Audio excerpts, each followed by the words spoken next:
Now, Australia's new nuclear submarine program will be led by a standalone group inside Defence that will oversee the acquisition and building of up to 5 US-built Virginia-class subs and a new fleet of British-designed boats.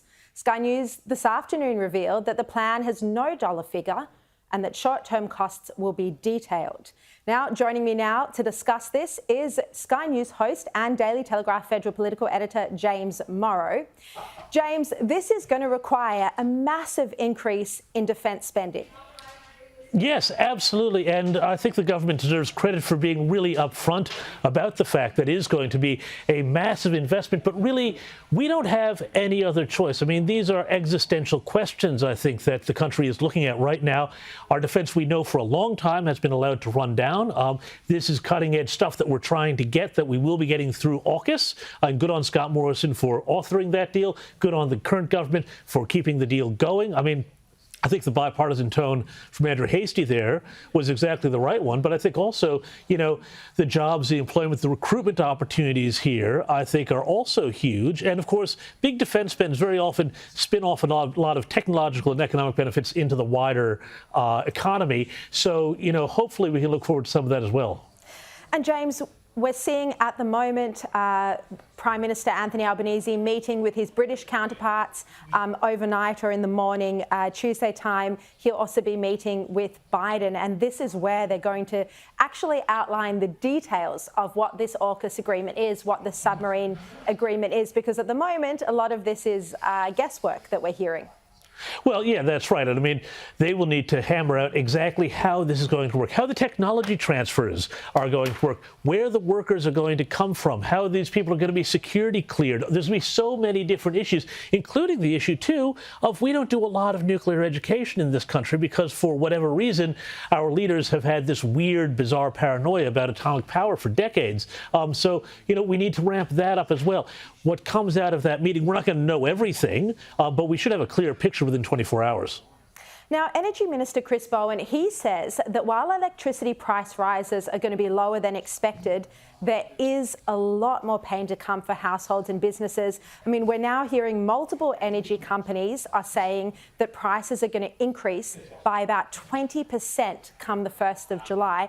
James, I think the federal government is going to be under a lot of pressure here. People will remember clearly the messages that they sent during the election campaign just less than a year ago. They promised power bills would be lower, but we are now looking, come July, 20% rises. This is on top of 10 consecutive interest rate rises. Yeah, and on top of all of the other power price rises that we've seen before. And also, Sharri, something else viewers should be alert to, there are now power companies, I know of at least one here in New South Wales, and I suspect others will be doing the same thing, that are looking to get rid of things such as discounts for paying on time and basically doing things that are de facto price increases by, you know, eliminating discounts and that sort of thing. They're looking to carve as much money as they can out at the same time as Labor is deliberately running down coal and gas in this country. You know, they say renewables are the cheapest. Well, they're not when you have to rely on them and batteries and all sorts of other things to create your peak power when demand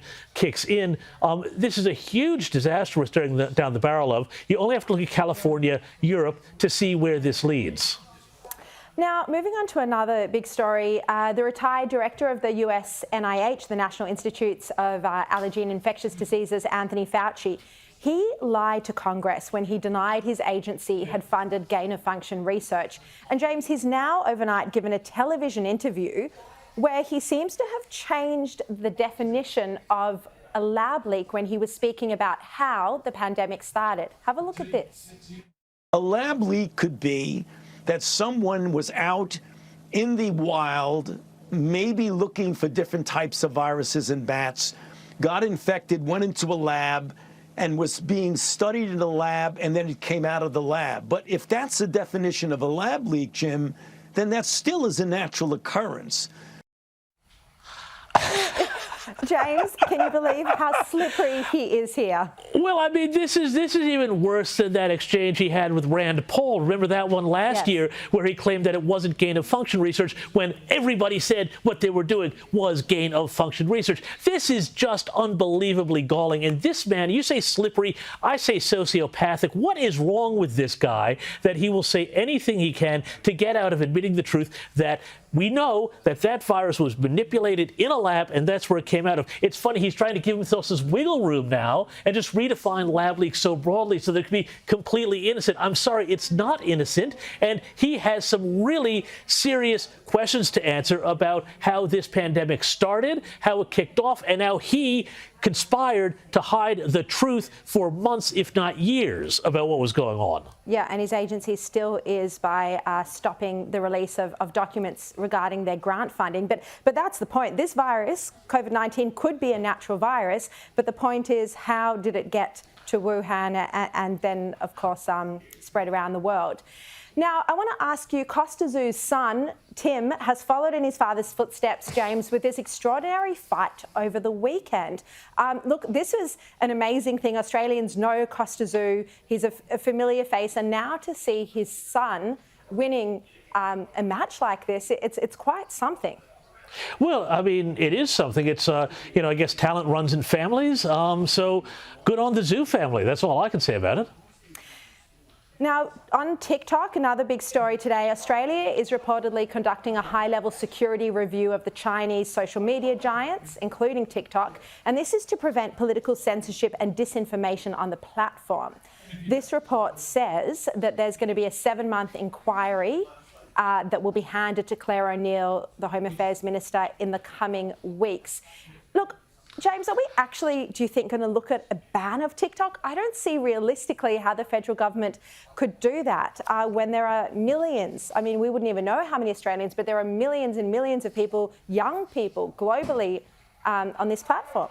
Yeah, well, I mean, look, I think we should look at a ban. India's done a ban, I believe. You know, the U.S. government has banned it from all sorts of government phones because we know, for one thing, that it is spyware. We know from that Forbes report last year that TikTok spied on journalists in the United States. We know that every TikTok employee is subject to Article 7 of the Chinese state security law, which basically says that Chinese state security trumps everything else for their company ByteDance, which is the parent company of TikTok. But there's a bigger question here. I mean, I would love to see all of these social media platforms really restricted heavily when it comes to under 18s, especially because along with, you know, the political interference and the spying, we also know that this has tremendously deleterious effects on mental health, concentration, focus, and this is something that also needs to be examined closely. I guess if the federal government banned it, it would certainly help a lot of parents around the country.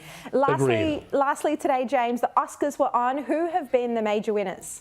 Well, look, I mean, all sorts of things have been upsets. You know, we expected that Cate Blanchett would do really well with Tar, and yet Jamie Lee Curtis, I would say she's the big winner. Her whole career, she hadn't won an Oscar. She had a great, phenomenal career, and, you know, there she goes. She's picked one up tonight. This film I'd never heard of before about everything happening all at once. I think that's the name of it. Don't send angry mail if I got that wrong. But, you know, that's picked up a whole ton. You know, I don't follow these things that closely, but it does seem like it was a night of upsets, Sharri. Yeah, well, I haven't seen that film either, but I'm now planning on watching it, seeing as it won so many awards today. James Morrow, thank you for your time.